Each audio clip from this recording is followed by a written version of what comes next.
நந்தன் பாட்டு வெளியீட்டு விழாவிற்கு வருகை தந்திருக்கிற என் உயிர்க்கினிய உறவுகள், பெரிதும் நான் போற்றுகிற மதிக்கிற ஊடகவியலாளர்கள், இங்கே அமர்ந்திருக்கிற என் அன்பிற்கினியவர்கள் அனைவருக்கும் என்னுடைய அன்பும் வணக்கமும். நந்தன்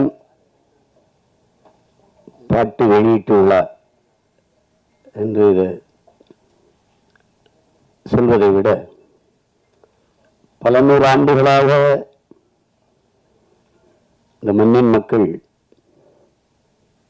பட்ட வலியை வெளியிடுகிற ஒரு விழாவாகத்தான் இதை பார்க்கணும்.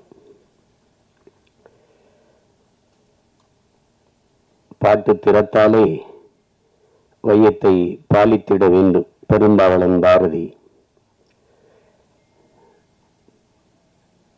11 பாடடி இன்ப கற்கண்டு பரிமாறு துயர் தீரும் இது நல்ல தொண்டு என்று பாவேந்தன் பாரதிதாசன். பாடும் பணியே பணியாய் அருள் தேடும் உள்ள ஒரு மனிதனை காண்பதற்கு அவன் வெளியிடுகிற இசை, ஒளியை அடிப்படையாக வைத்து உருவாவதுதான் இசை. செவி வழியே சென்று இதயத்தை தடவி கேட்கும் உயிர்களை எல்லாம் மயக்கி தன்மையப்படுத்துகிற ஒளியே இசை, அந்த ஓசையே இசை. ஆனால் நந்தன் வெளியிடுகிற இசை இதயத்தை தடவப்போவதில்லை, அது தட்டும், பேரளவில் அது தாக்கும். அதுதான் நந்தனுடைய இசை. காரணம், அந்த இசையை மீட்டுகிற வீணை அதன் நரம்புகள் கம்பிகளால் ஆனவை அல்ல, இரத்தமும் சதையும் உள்ள மானுடனின் நரம்பினால் பின்னப்பட்டவை. செத்துப்போன மாட்டின் தோளிலிருந்து எடுத்து செய்யப்பட்ட பறையின் இசை அல்ல, உயிரோடு இருக்கிற மனிதனின் தோலை உரித்து உருவாக்கப்பட்ட பறையின் இசை. இது நாம் ஆடுவதற்கல்ல, அதிர்வதற்கு எழுப்பப்படுகிற இசை நந்தனின் இசை. நாம் கேட்டு சிலிப்பதற்கல்ல, சிந்திப்பதற்கு, நாம் ரசிப்பதற்கல்ல இந்த இசை, ஆழ்ந்து யோசிப்பதற்கு எழுப்பப்படுகிற இசைதான் என் தம்பி ரா சரவணன் உருவாக்கி இருக்கிற நந்தனின் இசை. அந்த இசையின் நாயகன் என் அன்பு இளவல் சிப்ரான் அவர்களுக்கும், என்னுடைய அன்பிற்கினிய கவிஞர் ரவி அவர்களுக்கும் என்னுடைய பாராட்டுக்கள். இங்கே படத்தை பார்த்தவர்களோட படத்தை பற்றி சொல்ல தயங்குகிறார்கள். என் தம்பி சரவணன்ட்ட கேட்டேன், கதை தெரிஞ்சிருமோ அப்படின்னு. கதை தெரிஞ்சாதான் படம் பார்க்கவே வருவாங்க. அது ஏதோ அதுல படத்துல மறைவுர்கள், அது என்ன பேசுறதுல கூட மறைச்சு மறைச்சு பேசுறாங்க. அது நீங்க போய் பாருங்க, நீங்க போய் பாருங்க அப்படின்னு சொன்னாதான் பார்க்க வருவாங்க அவங்க. ஒரு சில படைப்புகள் தான் திரையரங்கை விட்டு வெளியில போன பிறகு அந்த கதையும் கதைக்களமும் கதா மாந்தர்களும் நம் பின்னாடியே வருவார்கள், நம் கூடவே பல நாட்கள் இருப்பார்கள், நம் கண்ணை விட்டு நம் உணர்வை விட்டு அகல மறுப்பார்கள். அப்படிப்பட்ட ஒரு தாக்கத்தை ஏற்படுத்திய படைப்பு தான் என்னுடைய தம்பி ரா சரவணன் அவர்களுடைய படைப்பு நந்தன். பல நூறு ஆண்டுகளாக இந்த இனம் தூக்கி சுமந்து வருகிற வழியை திரை மொழியில் பதிவு செய்யப்பட்டிருக்கு. நந்தனை எரிக்கும் போது நந்தன் எப்படி கதறி அழுதிருப்பானோ அந்த கதறல் தான், அந்த கதறல்களின் சில சிதறல்கள் தான் இந்த திரைக்காவியம். இது இங்கே தம்பி சசி அவர்கள் சொல்லும்போது, இது ஆகச்சிறந்த சக மனிதனை அப்படிங்கிறத அந்த கதாபாத்திரம் சொல்லுது. ரொம்ப ஆழமான கதாபாத்திரம். இந்த மொத்த திரைக்கதையும் தூக்கி நிறுத்துற ஒரு ஒரு ஒரு ஒரு ஒரு கதாபாத்திரம் இருக்கு. அதை நடிச்சிருக்கிறது என் தம்பி பாலாஜி சக்திவேல். நானும் என் தம்பி சசியும் பேசிட்டு இருக்கும்போது, பாலாஜி என்னடா அப்படி நடிச்சிருக்கான் அப்படி. அவன் கதாபாத்திரம் மட்டும் மொத்த படத்தையும் தாங்கி நிறுத்து. ஒரே தூண்ல ஒரு பெரிய கட்டடத்தை தாங்கி நின்னா விடியோ அப்படி நிற்கும் அந்த கதாபாத்திரம். அவ்வளவு சிறப்பா அதை செஞ்சிருக்காங்க. அது செஞ்சிருக்கான். அது சும்மா சொல்ல முடியாது. தம்பி ஜிப்ரான் அவர்களுடைய இசை தம்பிக்கு சமுத்திரக்கனி குறிப்பிட்டது மாதிரி ஒரு அழகான நிறைய பூக்களை வச்சு கோர்க்கிற போது ஒரு நார் தான் அதை தாங்கி இருக்கும். அந்த மாதிரி நிறைய காட்சிகள் அவருடைய இசையால் அப்படி அது அது அந்த அந்த தாக்கத்தை மிக அருமையா பின்னணி இசையில் அவ்வளவு அருமையா செஞ்சிருக்காரு. அதை ரொம்ப யோசிச்சு தான் வழிபடுத்திருக்காங்க. ஜிப்ரான் தொழில்முறை நடிகர்கள் இல்லை, ஊர்ல இருக்கிறவங்க. அது ஒருத்தர் கூட ஒரு தவறா ஒரு எப்படி சொல்றது முகபாவத்தை தந்திருக்க மாட்டாங்க. எல்லாம் உரிய அளவுக்கு உரிய அளவுல பிரமிச்சிருவீங்க நீங்க. இந்த மாதிரி நேர்த்தியான படங்கள் ரொம்ப நாளாச்சு.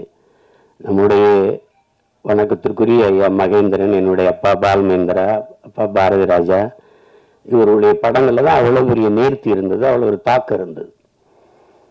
ஆனால் சில படங்கள் பொழுதை போக்கும். அதுக்கு வரியே நம்ம கேளிக்கை வரின்னு தான் விதிக்கிறோம். அது பொழுது போக்கும். ஏதாவது ஒரு அரிதிலும் அரிதான படங்கள் தான் பொழுதை நல்ல பொழுதா ஆக்கும். இது ஆகச் சிறந்த பொழுதாக அந்த 2 மணி நேரம் 5 நிமிடத்தை சிறந்த பொழுதாக ஆக்குகிற ஒரு திரைக்காவியம் தான் நந்தன். எத்தனை பிள்ளைகள் சாப்பிடாமல் போனது இல்லையா? அரசு சாப்பிட வைக்கிறதுக்கு என்ன முயற்சி? அவளை பணியிட மாற்றியதுதான் இன்றும் இங்க நிகழ்கிறது. உடன் பிறந்தவர்களே, நாகப்பட்டினத்துல சுடுகாட்டு வழி எடுத்துட்டு போக முடியல, சுடுகாட்டு வழியே. ஆனால் மாவட்ட ஆட்சியர் எங்க போனார்? நீங்க எடுத்துட்டு போங்க, நான் பாப்போம்னு சொல்லல, மாற்று வழிதாரம் அங்க ஒண்டி போச்சுக்கிறீங்க. இதுதான் நீங்க இன்னும் இருக்கிற நிலைமை. அப்ப அதிகாரத்துக்கிட்டே தீண்டாம இருக்கு, பாகுபாடு இருக்கு. அடித்தட்டு மக்கள் என்ன செய்ய முடியும்? அது இன்னும் அந்த நந்தனை எரித்த தீ இன்னும் எரிந்து கொண்டுதான் இருக்கிறது. அதுதான் இந்த படம் வலியுறுத்துது. நீங்க சாதியை ஏற்றதாள்களை வைத்துக் கொண்டு சமூக முன்னேற்றம் மேம்பாடு என்று பேசுவது மலை குளிர்ந்தாலே நீங்கள் போடுகிற மல்லிய பந்தலுக்கு சமம்ங்கிறாரு இந்த அம்பேத்கர். அதான் இங்க நடக்குது, இன்னும் நடக்குது. ஆனால் நம்ம சகோதரத்துவம் பேசுவோம், சமத்துவம் பேசுவோம். இந்திய அரசியலமைப்பு சட்டம் கொடுத்தது தமிழ்நாட்டுக்குள்ள 42 தொகுதி ஆதி குடிகளுக்கு, 2 தொகுதி பழங்குடி. ஆனால் அரசியல் அமைப்பு தந்ததை தவிர இந்த கட்சிகள் கொடுத்தது எத்தனை? ஒண்ணும் கிடையாது. அந்த முறை மட்டும் இல்லை என்றால் ஒருவன் கூட ஒரு சீட்டு கொடுத்துக்க மாட்டான். இந்த காலத்திலும் பொது தொகுதிக்கு நிறுத்துறதுக்கு, பொது தொகுதிக்கு ஆசைப்படக்கூடாதுன்னு சொல்றதெல்லாம் இருக்கத்தானே செய்யுது.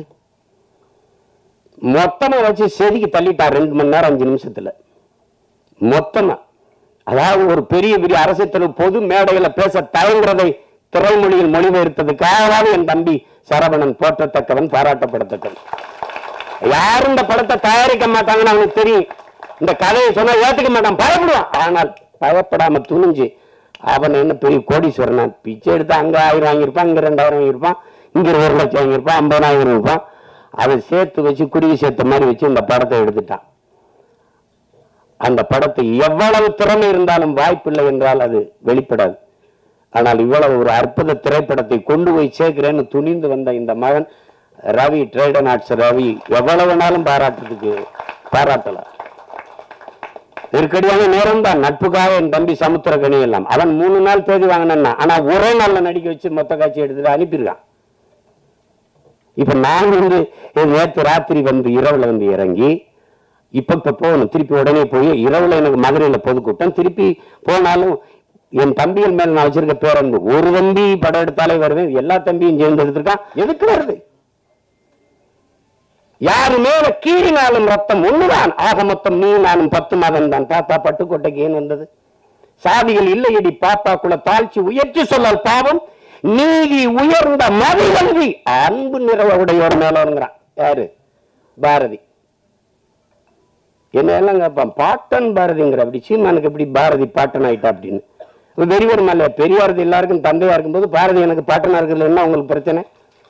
என்ன பிரச்சனை? சோனியா காந்தி அன்னையா இருக்கும்போது பாரதியும் எனக்கு பாட்டனாவும், ஊவேசா எனக்கு தாத்தாவா இருக்குல்ல, என்ன பிரச்சனை? சாதிகள் இல்லையடி பாப்பா என்று பாடியவனை பாப்பான் என்று சொல்லி கொடுத்ததாமே. இறங்க எப்படி இருக்கு? ஆழ்ந்து போங்க, வலிக்கும், இறங்குங்க. நான் இப்படித்தான் என் வீட்டு வாலி விழுந்துருச்சுன்னு தான் கிணத்துக்குள்ள குதிச்சேன். மூலிகை போகும்போது என் பரம்பரையே உள்ள கிடக்குன்னு தெரிஞ்சு முதல்ல என் வாலி எடுக்கத்தான் இறங்கினேன் நான் கிணத்துக்குள்ள. உலகம் பாருங்க, இருட்டறையில் உள்ளதா உலகம், சாதி இருக்கின்றதென்பானும் இருக்கின்றான் என்றான் புரட்சி பாவலன். பாருங்க, தமிழுக்கும் அமுதன் என்று பேர், அன்பத்தமிழ் இன்பத்தமிழ் எங்கள் உயிருக்கு நேர்ந்து பாடிய பாரதிதாசன் புரட்சி பாவலன். தமிழ் வளர்த்தல் ஒன்று, சாதி ஒழித்தல் மற்றொன்று என்று பாடல. சாதி ஒழித்தல் ஒன்று, நல்ல தமிழ் வளர்த்தல் மற்றொன்று. நான் முதல்ல ஒழிக்கணும்டா சாதி என்ன, கடவுள் வெறி சமய வெறி கண்ணன் நிகர் தமிழுக்கு நோய் நோய் நோயே, இடை வந்த சாதி எனும் இடர் ஒழிந்தால் ஆழ்வது நம் தாய் தாய் தாயேன்னா அதை ஒழிக்கணும்டா அப்படின்னா. அப்புறம் சகோதரத்துவம் சமத்துவம் ஜனநாயகம் ஏன் பேசுற, ஏன் பேசுற? மக்கள் அப்படி இருக்கான இல்ல. அயோத்தியில ஒரு பொது தொகுதியில் அகிலேஷ் யாதவ் ஒரு தாழ்த்தப்பட்ட தமிழ் மகனை நிறுத்தி பொது தொகுதியில் வென்றான். மக்கள் சரியாக இருக்கான். 21 தேர்தலில் 16 இடங்கள் பொது தொகுதியை கொடுத்த ஆதி தமிழ் குடிகளுக்கு. எல்லாரும் சொந்தங்களை உங்கள்கிட்ட சொல்றேன், நீங்க வேணா எடுத்து புள்ளி வரங்களை பாருங்க. நான் பொது தொகுதியில் ஆதி தமிழ் பிள்ளைகளை நிறுத்திய இடத்தில் தான் எனக்கு வாக்கு அதிகம். நீங்க எடுத்து பாருங்க புள்ளி விவரங்களை. அப்ப மக்கள் சரியா இருக்காங்க, நீ சரியா இல்ல. எல்லா வழியும் மொத்தமா ஒரு படம் பேசுதுன்னா அது நந்தன் பேசுது. அந்த படத்துக்கு பேர் பொருத்தம் அப்படி இருக்கு. நந்தனார் சரித்திரம் நீங்க அது பார்த்துருக்க முடியும். இப்ப அப்பெல்லாம் நாடகமா கூட வந்துச்சு, இப்ப இல்ல. அதுதான் அந்த நந்தனை எந்த அசாத்தியமான ஒரு படைப்பு. சமீப காலத்துல ஒரு நீங்க தெருவில் நடந்துகிட்டே போகும்போது ஒரு அழகான ஒரு இடத்தை பார்த்தா நின்று கொஞ்ச நேரம் பார்ப்பீங்கல்ல, அப்படி எத்தனையோ படம் பார்த்து நீங்க கடந்து போனாலும் நந்தன் படத்தை கொஞ்ச நேரம் நின்று அப்படி பார்ப்பீங்க. அப்படி ஒரு தாக்கத்தை ஏற்படுத்தக்கூடிய படம். அது நம்ம இன்னைக்கு இல்லை, எத்தனை முன்னோர்கள் நம்ம முன்னோர்கள் பாடியிருக்காங்க சாதி இழிவு தீண்டாமை கொடுமைக்கு. சாத்தம் முத்துராமலிங்கத்தோர் அவர்களை இன்னைக்கு இல்லை, சாதியவாதியா தான் இந்த சமூகம் பார்க்குது, போட்டு அப்படி கட்டமைக்குது. சாதிய எண்ணம் கொண்டவன் அரசியலுக்கு வந்தால் நாடு நாசமாகி முடியும் பேசுனது அவர் தான். சாதிய சிந்தனை கொண்டவன் இறைவனையே வழிபடார்களை அற்றவன் அவர் தான்.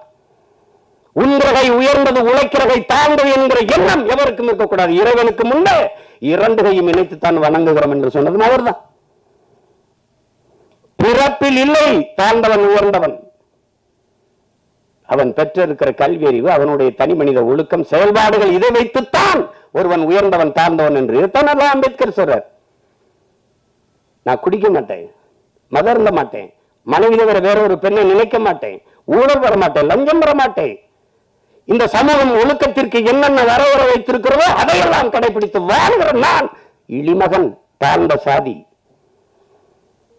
இந்த சமூகம் எதையெல்லாம் தவறு என்று போய்த்திருக்கிறதோ, ஒழுக்கங்கள் என்று போய்த்திருக்கிறதோ அதையெல்லாம் செய்கிற ஒருவன் உயர்ந்த சாதி என்று பிறந்ததுனாலே அவன் உயர்ந்தவன் என்று சொல்கிறாய். இது எப்படி ஏற்கிறதுங்கிறது நீங்களே சொல்லுங்க. எப்படி இருக்கிறது? எப்படி இருக்கிறது? என் அண்ணன் கமலஹாசன் பேசினது இருக்கு தனிப்பட்ட முறையில். நான் குளிக்காம ரெக்கார்டிங் கேட்டு போவேன் தம்பி. நான் கறி சாப்பிடுவேன், நான் அசைவ உணவு சாப்பிடுவேன், சாமி கும்பிட மாட்டேன். பாருங்க, இது எங்க அண்ணன் கமலஹாசன் எதுவும் சொல்ல வர்றாரு. ஆனா இதுல எதுவுமே செய்ய மாட்டாரு. ஐயா இளையராஜா சாமி கும்பிடுவாரு, கவிச்சு சாப்பிட மாட்டாரு, குளிச்சுட்டு தான் வருவாரு, எல்லாம் பண்ணுவாரு. அவர் பறைய நான் ஐயே செதுக்கி இருக்கான். ஒளியே சிற்பியாக இருந்து செதுக்கிய படம் தான் திரைக்காவியம் தான் இந்த நந்தன். எவ்வளவு நாள் நீங்க விட்டீங்க, நான் எனக்கு விண்ணுறுதிக்கு நேரம் இருந்ததுன்னா பேசிட்டே இருப்பேன். அவ்வளவு தாக்கத்தை என்னுள்ள ஏற்படுத்திய ஒரு திரைக்காவியம் நந்தன். அயோத்தியிலே இதேதான். ஆனா அந்த திரையரங்க வாசல்ல தான் பேச முடிஞ்சது, இது மாதிரி பேச வாய்ப்பு இல்லை. இப்ப நிறைய கதையை சொல்லிட்டேன்னா அது இந்த வெளியிடுறவர் என் தம்பி ரவி கோச்சால் வச்சுக்கிறாரு. வெற்றி விழாவில் ஒரு தடவை வெற்றி 50 நாள் ஓடி வரும்போது விழா எடுத்துரும், மறுபடியும் பேசுவோம், மிச்சத்தை பேசுவோம். ஒரு சிறந்த படைப்பு, ஆகச்சிறந்த படைப்பு. அருமை இளவல்கள் எல்லோரும் இணைந்து ஒப்பற்ற ஒரு திரைக்காவியத்தை தந்திருக்கிறார்கள். இன்றும் நம்மோடு வாழ்ந்திருக்கிற சக மனிதர்களின் வழி அதை திரையில் மொழிபெயர்த்த என்னுடைய தம்பி சரவணனுக்கு என்னுடைய அன்பு நிறைந்த வாழ்த்துக்கள், பாராட்டுக்கள். எவ்வளவு வேணாலும் சொல்லலாம். அவனோடு உடனிருந்த ஒத்துழைத்த ஒவ்வொரு திரைக்கலைஞர்களுக்கும் என்னுடைய அன்பும் வாழ்த்துக்களும். இந்த செய்தியை எடுத்துக்கொண்டு போய் நீங்க எப்பவுமே நல்ல ஒன்றை பாராட்டி இருக்கிறீர்கள். இது ஒரு சிறந்த படைப்பு, கொண்டு போய் சேர்த்து இந்த படத்தை வெற்றி பெற செய்யுங்கள். எளிய கலைஞர்களால் கட்டமைக்கப்பட்ட சமூகத்தை தகர்த்து முற்றுமுழுதாக புதிய ஒரு சமூகத்தை படைப்பதுதான் புரட்சிங்கிறான். அப்படி ஒரு புதிய ஒரு சமூகத்தை படைப்பதற்கான முயற்சி தான் நந்தன் படம் ஏற்படுத்த போகிற புரட்சி. புரட்சி என்பது ஒவ்வொரு மனிதனின் காலுக்கு கீழே காத்து கிடக்கிறது காய்ந்த சருகுகளாக, ஒரு தீக்குச்சியின் உரசலுக்காக. அந்த தீக்குச்சி தான் நந்தன் பற்ற வைத்து போடுகிற தீக்குச்சி. அன்பிற்குரியவர்களை, புரட்சி தீ பற்றி எரியட்டும். மாற்றம் என்பது மானுட தத்துவம். மாறாது என்ற சொல்லை தவிர மற்றவை அனைத்தும் மாறிவிடும். மாறுவோம், மாற்றுவோம். புரட்சி ஓங்கட்டும். வாழ்த்துக்கள்.